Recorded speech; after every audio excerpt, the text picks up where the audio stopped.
Yang tadinya tidak jujur sekarang jujur, yang tadinya bohong sekarang nggak berani bohong karena dalam keadaan berpuasa. Tapi ada beberapa hal yang sedikit salah kaprah. Teman-teman kita siang hari dia tidak berani. Wah, nanti dapat video baru bagus, ini ada video baru, nanti malam habis buka baru dilihat. Gambar yang bagus nanti malam, kalau sudah buka baru dilihat. Ini salah kaprah besar bagi orang-orang yang tidak paham bahwa Ramadan ini adalah paket siang dan malam. Bukan berarti kalau siang pas kita puasa nggak boleh lihat yang bening-bening, kalau malam boleh, nggak begitu. Bukan hilangnya pahala saat kita berpuasa saja, tapi hilangnya pahala meskipun di malam hari. Bahkan ada yang salah kaprah lagi. Bulan puasa dia lagi di rumah, katakan besok 2-3 hari lagi mau berangkat ke lokasi, ninggalin istri bakal 2 minggu ke depan atau bahkan berbulan-bulan ke depan, dia ajak istrinya musafir sama Rinda, kita check-in hotel, kita musafir, boleh nggak puasa, kalau nggak puasa boleh hubungan suami istri. Ini salah kaprah besar.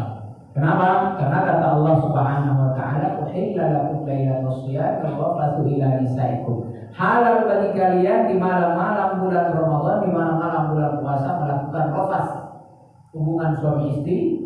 Juga qaulan wa fi'lan. Rafas itu bisa bentuk ucapan bermesraan ataupun perbuatan bermesraan. Dalam pengertian hubungan suami istri itu dihalalkan di malam hari. Selagi siang hari puasa atau tidak puasa itu masih tetap haram dan terlarang.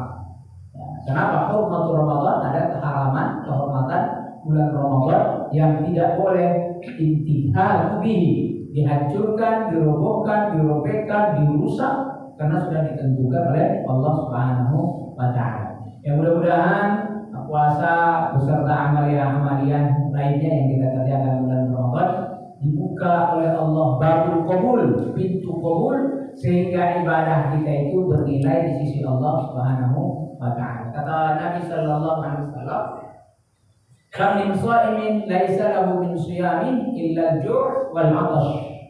Berapa banyak orang yang berpuasa tidak dia dapatkan dari puasanya kecuali lapar dan haus.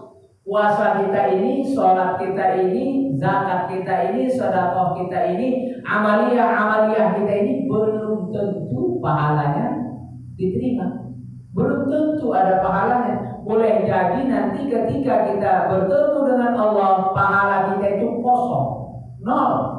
Kenapa nol? Karena ada kantong-kantong pahala yang bolong yang lupa kita perhatikan. Mudah-mudahan amaliyah kita disambut dan diterima oleh Allah Subhanahu wa taala.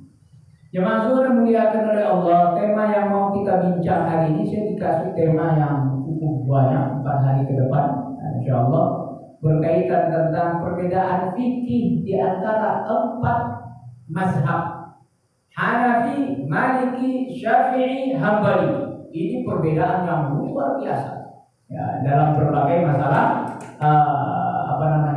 masalah ibadah khususnya. Tapi karena ibadah ini luas, hari ini saya rencanakan fikih ibadah, besok itu fikih muamalah, besok lagi fikih munakahat, fikih keluarga. Nanti kalau ada waktu kita masukkan fikih fikih jarimah atau fikih kriminal. Jemaah muliakan oleh Allah, ibadah yang paling dekat dengan kehidupan kita adalah ibadah sholat. Nah, ibadah sholat adalah ibadah yang paling dekat. Sehari waktu yang diwajibkan oleh Allah untuk sholat bagi kita adalah 5 kali. Itu yang wajib. Ditambah lagi dengan yang sunnah-sunnah. Kemudian sholat ini tidak bisa didirikan kecuali dengan syarat-syarat tertentu. Nah, orang yang belajar fikih tidak ujug-ujug sholat, ada syarat yang harus terpenuhi. Ada syarat wajib, ada syarat sah. Syarat wajib itu diantaranya wajib sholat itu kapan? Sholat asar sekarang belum wajib. Kenapa belum wajib? Belum masuk waktu. Sholat zuhur wajib gak wajib? Kenapa? Sudah masuk waktu. Jadi sholat 5 waktu ini berlakunya ada. Kapan masuk wajibnya sholat zuhur? Kalau masuk waktu zuhur. Makanya dalam fikih ada pembahasan awqatus sholat, waktu-waktu sholat. Waktu zuhur inda zawali syamsi, condong matahari ke arah barat, maka secara otomatis sudah masuk waktu zuhur. Nanti condong lagi matahari sampai bayangan lebih panjang dari bendanya. Bayangannya saja bendanya 1 meter, panjang benda bayangannya 110, maka sudah masuk waktu asar. Masya Allah. Waktu maghrib kapan? Waktu maghrib ketika terbenam matahari. Perlu dibedakan antara terbenam dengan tenggelam. Kalau tenggelam, kalau tenggelam itu betul-betul hilang. Terbenam itu hilang, gak kelihatan. Kalau terbenam dia menyentuh ufuk, masuk ke bawah, itu namanya tenggelam. Ini waktu tahrim, dilarang sholat. Yang dibolehkan sholat tahiyatul masjid sama tawaf di Masjidil Haram. Itu saja yang dibolehkan. Kalau sudah terbenam hilang, otomatis masuk waktu maghrib atau bersamaan dengan waktu berbuka puasa. Muncul syafaqul ahmar, cahaya merah.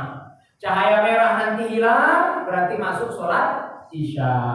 Berbeda pendapat ulama, sholat isya ini sampai subuh atau sampai tengah malam. Masya Allah, jumhur ulama katakan sholat isya bersambung sampai ke azan subuh. Azan subuh, isya selesai. Jadi orang yang bangun jam 4 sebelum azan subuh masih bisa sholat isya.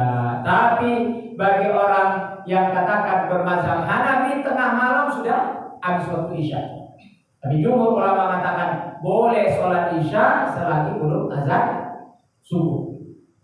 Azan subuh atau waktu subuh kapan? Ketika terbit fajar. Fajar ada 2. Makanya dalam hadis kata Nabi, idza sami'tumun nida, kalau kalian mendengarkan seruan azan, wa fi yadi ahadikum mina, di tangan kalian ada bejana, benda, barang yang tempat kalian makan, mangkok, piring dan sejenisnya, kata Nabi, selesaikan makanmu sampai selesai azan. Hadis ini dibawa ke Indonesia, pemahamannya jadi keliru. Hadisnya sahih, pahamnya yang enggak sahih. Hadisnya benar, pemahamannya yang keliru. Kelirunya di mana? Ternyata Nabi punya 2 tukang azan di Madinah. Di zaman Nabi ada 3 yang diangkat Nabi tukang azan. 1 Abi Munzir yang ada di Mekah, 2 di Madinah. Ini muazzin Nabi, memang Nabi yang pilih. Bilal bin Rabah kalau dia azan, azannya masih boleh makan, azan pertama. Azan kedua maka sudah azan imsak, azan subuh, tidak boleh lagi makan. Di Indonesia kita tidak menganut 2 azan, azan kita 1. Azan mana? Azan sholat subuh. Lah orang makan azan sholat subuh di masjid, oh azan masih hayal sholat, masih bisa minum, masih ditayangan, ini masih dipegang. Hadisnya benar, pahamnya yang keliru. Jadi nggak bisa kita baca hadis tok diterapkan, tapi ternyata secara fikih itu salah kaprah dan keliru. Saya ketemu ada pemahaman haram pakai sendal ke kuburan. Ada dalilnya. Dia bacakan dalilnya Nabi masuk ke kuburan, Nabi lempar sendalnya. Melihat Nabi lemparin sendalnya, sahabat juga lemparin sendalnya. Menunjukkan haram. Dibuka di buku fikih 4 mazhab, 1 pun tidak ada yang mengatakan haram. Jumhur mengatakan mubah pakai sendal ke kuburan. 1 saja yang mengatakan makruh, Malikiyah. Sisanya mubah. Jadi tidak bisa kita langsung hadis Al-Quran, tapi tidak paham dengan konteks pembicaraan hadis maupun Al-Quran. Kembalilah kepada fikih, karena semua fikih Hanafi, Maliki, Syafi'i, Hambali pasti kembali kepada Al-Quran dan Sunnah. Tidak ada mereka pakai akal-akalan, enggak ada. Tidak ada pakai akal-akalan. Jadi syarat sah sholat itu pertama harus masuk waktu. Yang kedua, satrul aurah, menutup aurat. Aurat Di dalam dan di luar sholat beda. Di dalam sholat orang laki-laki baina surati wal rukbah, di antara pusar dan lutut. Jadi kita pakai celana pendek, naikin dikit ke tutup pusar, Allahu Akbar, sah sholat. Cuma muruahnya nggak ada, sopan santunnya nggak ada, itu aja masalah. Nah, kita bayangkan imam sholat, buka baju, celananya segini, kita di belakang, Allahu Akbar, kan beda betul lihat punggung imam. Nah, dia muruah, masalahnya muruah. Secara hukum sah sholat untuk apa? Untuk memudahkan hamba-hamba Allah yang mungkin sulit dalam pakaian. Hari ini aja kita enak punya pakaian baju koko, kayaknya dari 10 di rumah ada. Hari ini dulu di antara sahabat Nabi ada yang bajunya cuma 1. Ada. Saat ketika diutus oleh Umar sebagai khalifah di Irak, bajunya cuma 1. Setiap hari Selasa dia istirahat, gak melayani tamu. Dia bukan kepada Umar, dipanggil oleh Umar, kenapa tiap hari Selasa kamu tidak terima tamu? Ya Amirul Mukminin, bajuku cuma 1. Ku pakai sudah seminggu, hari itu ku cuci, aku tidak bisa nemuin mereka kalau aku tidak pakai baju. Zaman dulu. Sama sekarang baju kita mau hijau ada, biru ada, kuning ada. Dress code-nya apa? Merah ada, hijau apa? Dress code hadir gitu. Insyaallah tidak ada masalah dengan pakaian. Jadi syariat Allah ini mudah supaya apa? Supaya semua bisa melaksanakan. Satrul Allah, menutup aurat. Ini adalah syarat wajib. Kemudian lagi syarat wajib harus thaharah, suci, berwudu.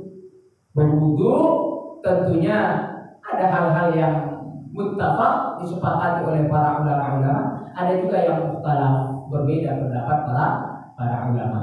Yang paling berbeda adalah terkait hal-hal yang tidak sharih di dalam Al-Qur'an. Kata Allah Subhanahu wa taala, kalau kalian ingin mendirikan salat, faghsilu wujuhakum. Idza qumtum ila shalah faghsilu wujuhakum. Basuh mukamu. Wa aydiyakum ilal marafiq, tanganku sampai siku. Ya. Kemudian kata Allah Subhanahu wa taala, wamsahu bi ru'usikum. Usap, imsah, bukan ghasla, imsah, wamsahu usap. Kalau tadi faksilu, usul, basuh. Apa bedanya? Masaha itu cukup tangan dibasahin, udah masah. Basah tangan, masah. Kalau uslu ada air yang dipancarkan ke wajah, itu namanya uslu. Nah, jadi terkadang terjadi perbedaan pendapat di kalangan para ulama. Ayatnya sama, hadisnya sama, tapi beda pemahaman. Kenapa? Pemahaman mereka terhadap bahasa berbeda, pengetahuan mereka terhadap hadis berbeda, zaman dan tempat mereka berbeda, sehingga sangat mungkin berbeda fatwanya, berbeda ijtihadnya. Al-ijtihadu la yanqudu bil ijtihad. Ijtihad tidak boleh dibatalkan dengan ijtihad. Ijtihad Imam Malik saya batalkan, tidak bisa. Ijtihad Imam Malik hanya bisa dibatalkan oleh Imam Malik sendiri. Tidak boleh kita orang lain membatalkan ijtihadnya. Faksilu, dan tangan dan kaki kalian, kaki ini diusap atau dibasuh? Karena cuma dan ke yang dekat adalah mengusap kepala, dan yang jauh adalah membasuh wajah. Jadi berbeda pendapat para ulama, tapi dikombinasikan dengan hadis bahwa Nabi Shallallahu Alaihi Wasallam membasuh kakinya, bukan mengusap kakinya. Masya Allah. Tapi ada yang melarikan masalah ini apa? Karena boleh juga mengusap kaki dalam pengertian mengusap sepatu huf. Bukan, maaf ya, bukan sepatu yang biasa kita pakai. Ada huf itu seperti kaos kaki terbuat dari kulit, dipakai oleh orang Arab di musim dingin. Di Indonesia itu gak kepake. Dari dulu saya pengen beli supaya kasih lihat orang ini loh yang namanya huf yang sesuai dengan syariat. Berubah zaman, para ulama mengatakan boleh juga mengusap jawlab, kaos kaki. Jadi dikiaskan khuf, sekaos terbuat dari kulit, dengan kaos kaki kain yang kita pakai sekarang. Meskipun tidak sepakat seluruh ulama, khususnya Syafi'iyah tidak memandang itu. Beda katanya. Kenapa beda? Beda antara kain dengan kulit, tidak bisa disamakan. Sehingga para ulama berbeda pendapat dalam hal itu. Kemudian ulama tidak ada berbeda pendapat tentang apa namanya ini, berturut-turut tertib anggota wudhu itu harus sesuai dengan urutannya. Gak boleh masuk kaki dulu lah. Ya, karena maaf tuh ada sebagian broadcast katanya mandi itu supaya tidak bikin badan kaget, mulai dari kaki.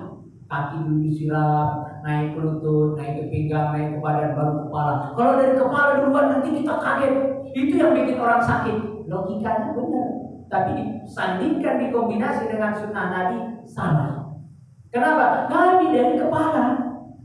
Jelas dalam hadis Nabi mandinya dari kepala, bukan dari kaki.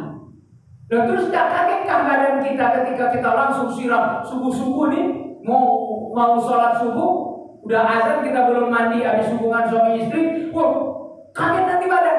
Ternyata sunnah Nabi ada, berwudu dulu sebelum mandi, biar badan tidak kaget.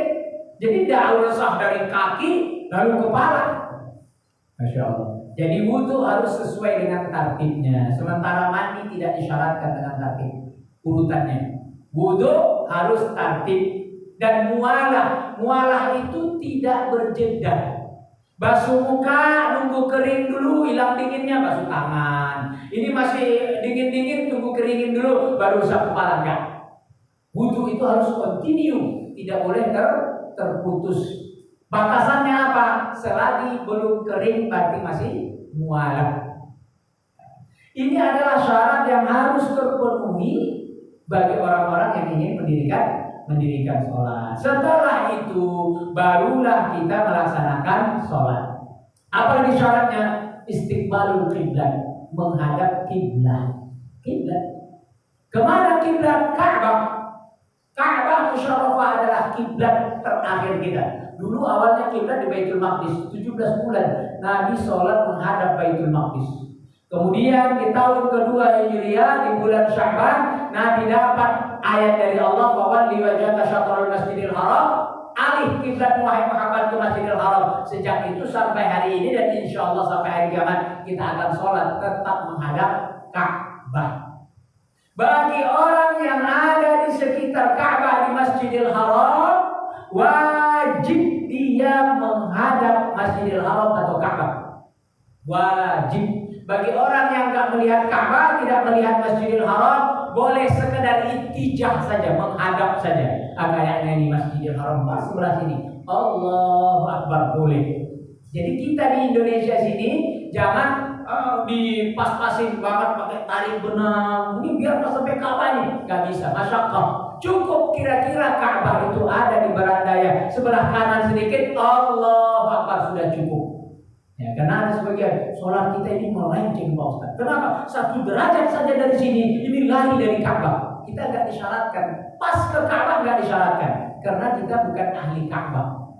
Kalau kita ahli Ka'bah, bahkan orang Mekah tapi jauh dari Ka'bah, nggak harus. Insyaallah. Ulama di sekitar Masjidil Haram itu kan ada hotel. Di hotel itu mereka sholat, apalagi orang-orang kaya, hotelnya Hilton, hotelnya Jabal Bunga, hotelnya Zamzam, hotel-hotel mahal semua.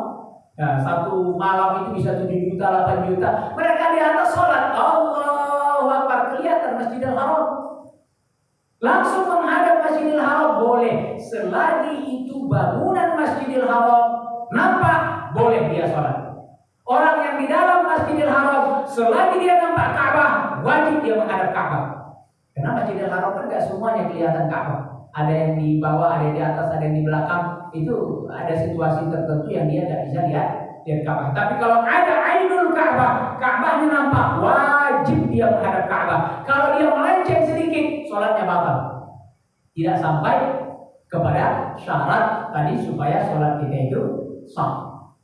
Nah, kemudian bagi kita yang katakan di laut, bagi kita yang di kendaraan, bagi kita yang di perjalanan, boleh sekedar menghadap awalnya saja. Jadi kita sholat katakan di kapal dari pelabuhan mau ke Penajam, kiblat sebelah mana? Oh, sebelah sana, gerak sajadah. Allahu Akbar. Menurut mazhab Syafi'i, kemanapun kapal nanti berputar kita tidak usah putar-putar. Nah, jadi nanti putar kita keliling begitu, kapalnya balik, kita balik lagi. Tapi menurut menurut mazhab Maliki wajib. Tapi yang dibahas itu adalah rahilah, kendaraan tunggangan kuda.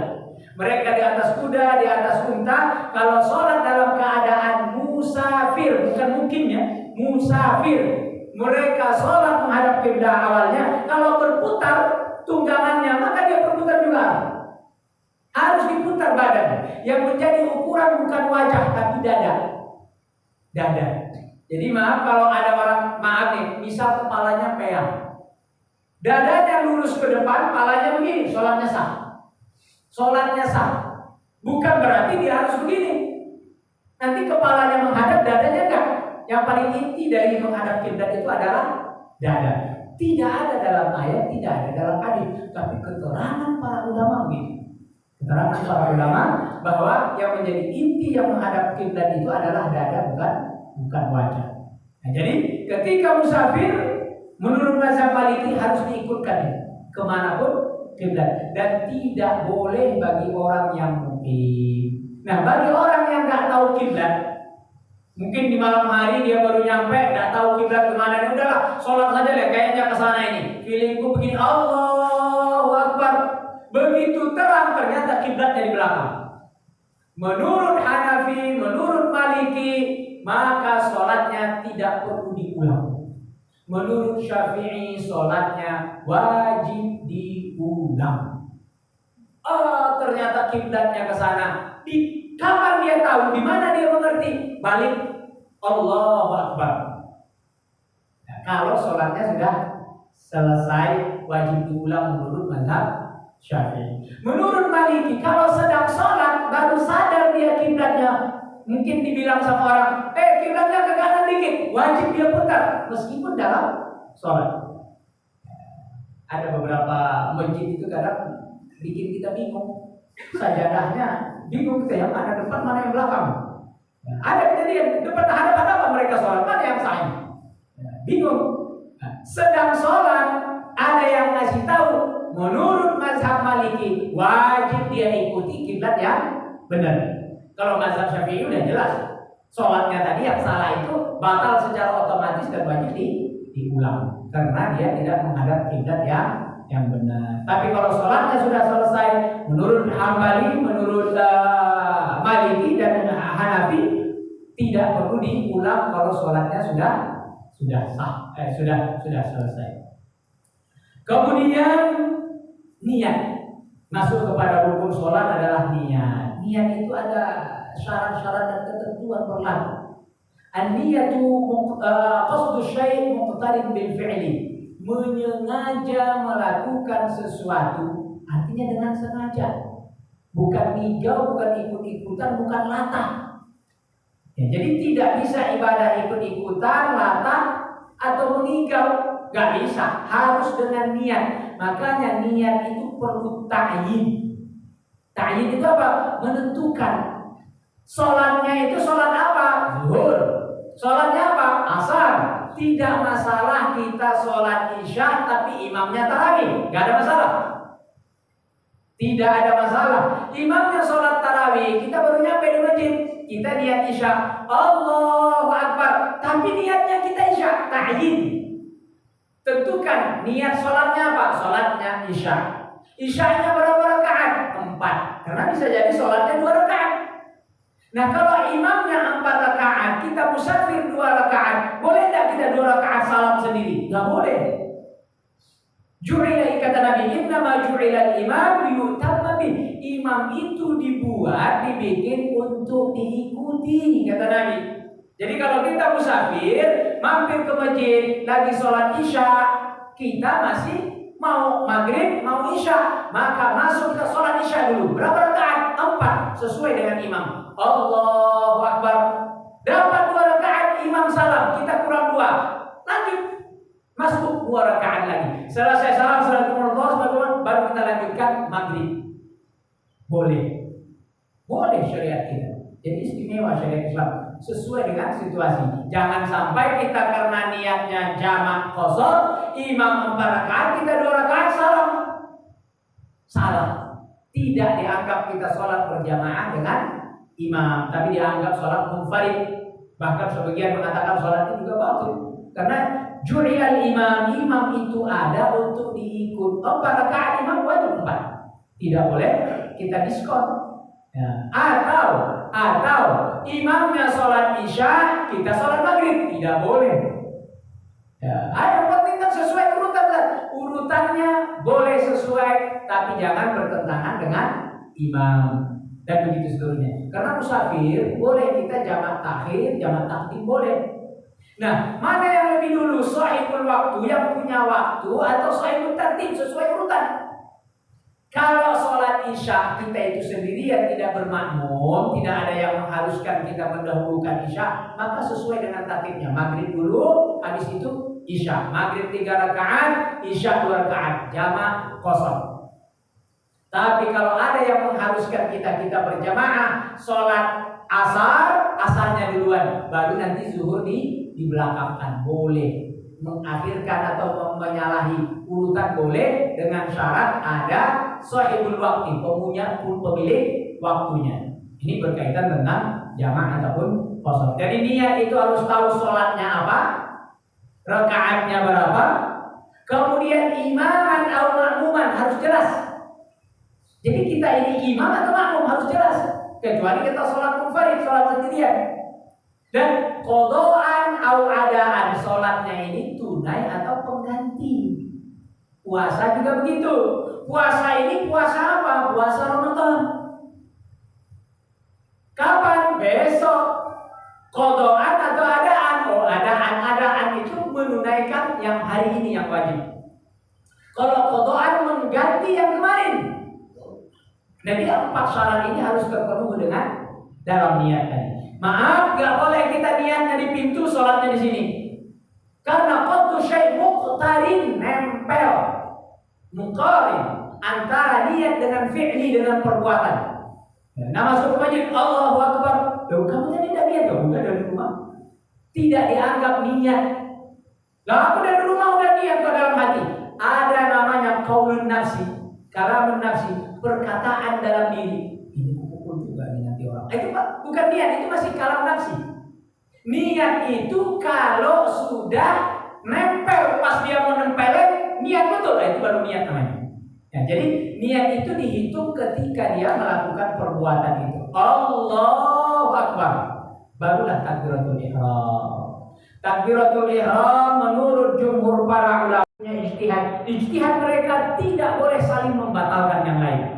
Selagi kita ikut 4 mazhab ini, insya Allah kita masih tetap dalam ahli sunnah wal jamaah. Jadi letak ikhtilaf ummati rahmat, ikhtilaf umatku rahmat itu di sini. Kerasanya itu kalau kita umrah atau haji, mau tawaf untuk tidak bersentuhan dengan perempuan sulit. Banyak yang nyoba. Saya konsisten pakai mazhab Syafi'i. 3 kali saya batal wudu. 3 kali Pak batal wudu. Saya belum ngerti kalau di bawah situ, di samping Ka'bah ada tempat wudu. Saya keluar lagi, kerja untuk keluar. Wudu saya keluar, turun naik ke tangga pintu 6, naik lagi nanti wudu. 3 kali. Akhirnya wudu terakhir udahlah mazhab Maliki saja. Mazhab Maliki kita diusap, balik lagi ke depan telinga, udah. Tidak batal kalau bersentuhan mulut mazhab Maliki. Karena mazhab Maliki kalau bersentuhan itu tidak mendatangkan syahwat, tidak batal. Bersentuhan sejenis laki sama laki tapi ngacung, itu batal. Menurut mazhab Maliki. Masya Allah. Menurut mazhab Maliki ya tidak ada masalah selagi tidak ada yang keluar kubul ataupun dubur, tidak batal. Laki sama laki biar sama-sama syahwat, tidak batal menurut mazhab Syafi'i. Menurut mazhab Hanafi lebih asik lagi, selagi bukan jima, hubungan suami istri, tidak batal. Loh kok bisa? Karena kata Allah, aula mastumun nisa, atau kalian menyentuh perempuan. Tuh kan nyentuh, kata Syafi'i. Nyentuh ya nyentuh. Kata Hanafi itu bukan sentuhan biasa, maksudnya sentuhan dalam makna majas, yaitu hubungan suami istri. Syafi'i nggak mau terima, pokoknya sentuhan. Laki perempuan sentuhan, bila hail tanpa ada penghalang, batal. Konsisten Syafi'i. Kalau Maliki nggak ada syahwat. Loh kok bisa syahwat? Nabi pernah cium istrinya. Kata Aisyah, Nabi mencium ba'du azwajihi, dia cium bagian istrinya. Gak tahu istri Nabi kan banyak, dia cium istrinya yang mana. Habis itu Nabi sholat, ini wudu, tanpa wudu, kata Maliki. Berarti Nabi mencium istrinya tanpa syahwat, lalu dia sholat tanpa berwudu. Berarti boleh. Diteliti oleh ulama syariat, mana dalil yang lebih kuat? Ternyata yang lebih kuat mazhab Maliki terkait membatalkan wudu bersentuhan dengan perempuan. Masya Allah. Ini tarjih namanya. Tarjih itu meneliti di antara dalil-dalil yang ada, dilakukan oleh para ulama, sehingga asyik fikih itu. Ya cuma kalau kita ngotot dengan kesyafi'ian kita, ya tidak bisa. Ya karena fikih itu kan moderat. Ya fikih itu asyik di saat-saat tertentu. Akhirnya kita berhadapan dengan situasi, oh aku ambil yang ini. Nah, ada saatnya memang harus begitu. Terkait tentang zakat, tidak apa-apa kita lompat-lompat. Zakat juga begitu. Ada situasi yang mengharuskan kita makan nasi, ya kan? Sementara orang di sekitar kita makan, katakanlah makan roti gandum. Kalau kita kasih beras kepada mereka, kan gak nyambung. Misal kita hidup di Eropa, kita hidup di Arab, jadi boleh kita uangkan. Mazhab yang keempat, Hanafi saja. Mazhab yang keempat ya, Hanafi, yang membolehkan diganti dengan uang. Kalangan mazhab ya, tapi kalangan tabi'in bahkan sahabat ada juga membolehkan uang. Ibnu Abbas boleh qimah setengah dirham zakat fitrah, boleh di kalangan sahabat. Tapi kita bahas ini 4 mazhab. Hanafi saja yang membolehkan. Sementara yang 3 lagi, Maliki, Syafi'i, Hambali harus qut, makanan pokok. Ya, kalau di Arab boleh dengan kurma, boleh dengan gandum. Kalau kita di Indonesia mungkin boleh beras, boleh jagung, boleh sagu. Mungkin yang Papua pakai sagu silakan. Sebagian Madura ada yang jagung silakan. Kita yang di Sumatera, Kalimantan mungkin makannya nasi, ya silakan. Zakatnya adalah beras. Khuruj 'anil khilaf mustahab. Meninggalkan perbedaan pendapat adalah sunnah, disenangin, dicintai. Lebih aman. Kalau kita zakat fitrahnya di sini, tapi kalau zakat fitrahnya di Papua dikasih beras, kan orang Papuanya tidak nyambung. Ya, maka boleh diuangkan. Cuma bedanya, kalau mazhab Syafi'i 2,5 kilo. 2 kilo. Jadi kalau dihitung itu 2,5 kilo, 2 kilo 4 on sih sebetulnya. Tapi cari amannya 2,5 kilo. Beras sekarang 10.000, 2,5 kilo berarti 25.000 boleh diuangkan? Tidak. Loh kenapa? Kita pindah mazhab Hanafi boleh pakai uang. Mazhab Hanafi 3,5 kilo. Gak boleh kita berasnya hitungan Syafi'i, duitnya Hanafi. Dan nyambung. Maka keluarkanlah sesuai dengan takaran Hanafi. Makanya MUI keluarkan. Tahun ini saya belum baca ini sih, tapi tahun-tahun sebelumnya 35.000 satu zakat fitrah kalau diuangkan.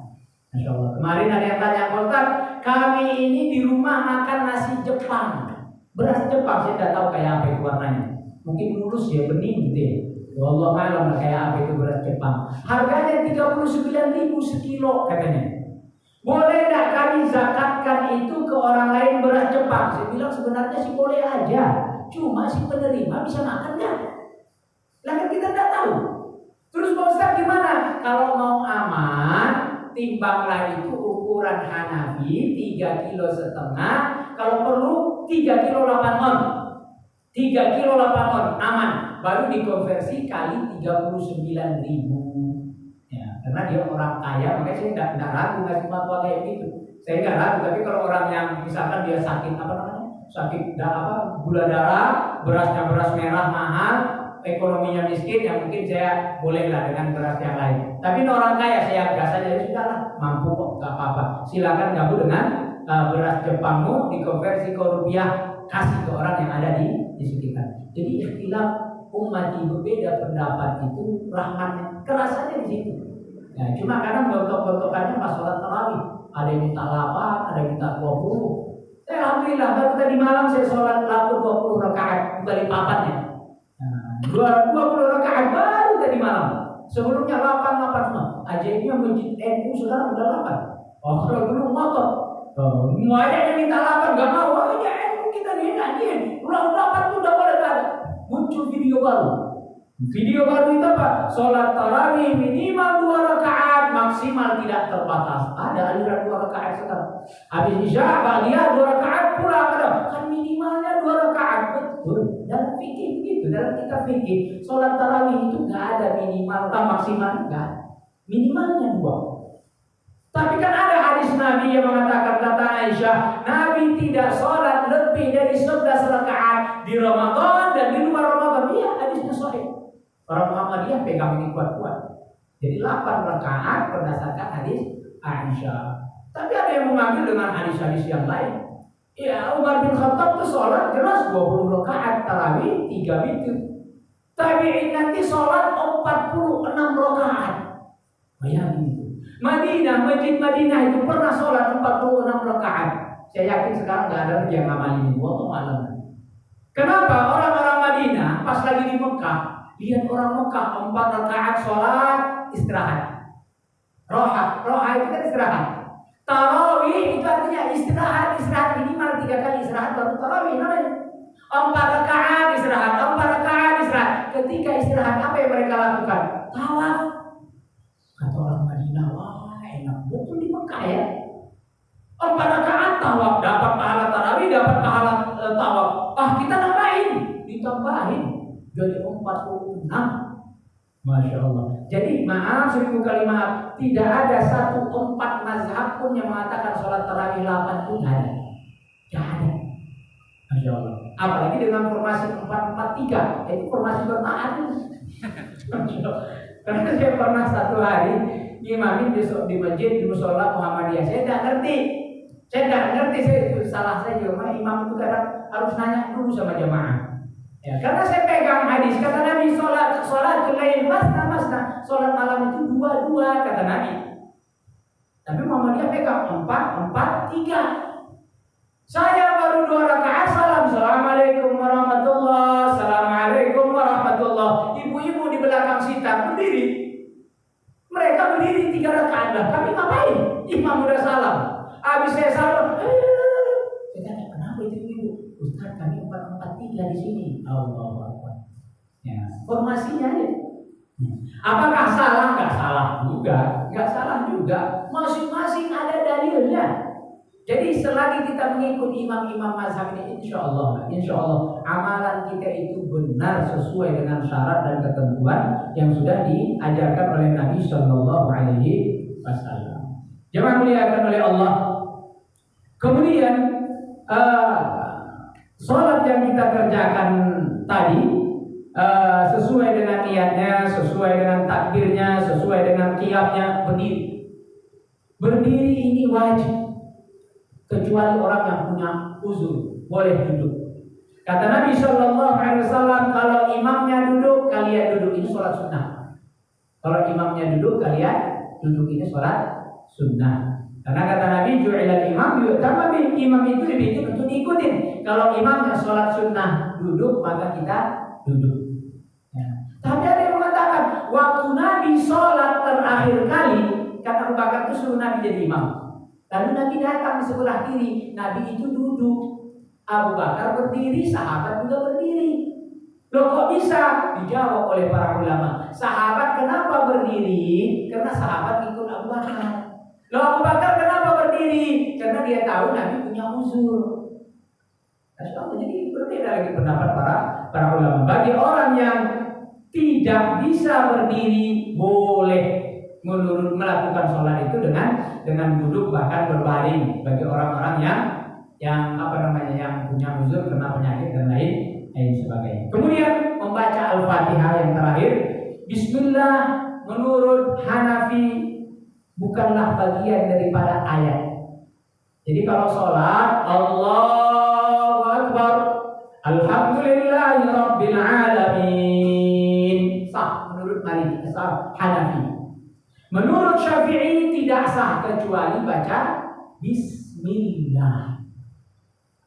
Kata Hanafi, sahabat meriwayatkan Nabi sholat tak pernah baca Bismillah. Kata Syafi'i, di dalam Al-Quran ini semua surat ada Bismillahnya kecuali surat Al-Bara'ah. Surat Al-Bara'ah tidak ada Bismillah. Berarti kalau ada Bismillah itu ya ayat. Surat Al-Bara'ah kenapa nggak ada? Surat Al-Bara'ah itu nama lain surat At-Taubah. Surat At-Taubah kenapa nggak ada? Ya karena memang bukan ayat, kata Syafi'i.